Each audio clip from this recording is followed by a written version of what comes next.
سفیان نے بیان کیا ظاہری سے، ان سے عروہ نے اور ان سے عائشہ رضی اللہ عنہا نے کہ رفاع قرظی رضی اللہ عنہا کی بیوی۔ سفیان نے بیان کیا ظاہری سے، ان سے عروہ نے اور ان سے عائشہ رضی اللہ عنہا نے کہ رفاع قرظی رضی اللہ عنہ کی بیوی رسول اللہ صلی اللہ علیہ وسلم کی خدمت میں حاضر ہوئیں اور عرض کیا کہ میں رفاع کے نکاح میں تھی، پھر مجھے انہوں نے طلاق دے دی اور قطعی طلاق دے دی۔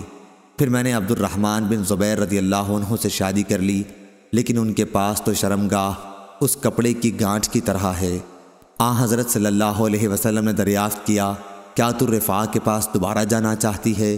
لیکن تو اس وقت تک ان سے اب شادی نہیں کر سکتی جب تک تو عبد الرحمن بن زبیر کا مزہ نہ چکھ لے اور وہ تمہارا مزہ نہ چکھ لیں۔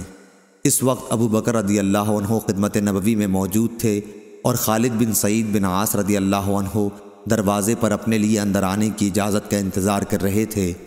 انہوں نے کہا، ابو بکر، کیا اس عورت کو نہیں دیکھتے کہ نبی کریم صلی اللہ علیہ وسلم کے سامنے کس طرح کی باتیں زور زور سے کہہ رہی ہے؟ صحیح بخاری حدیث نمبر 2639۔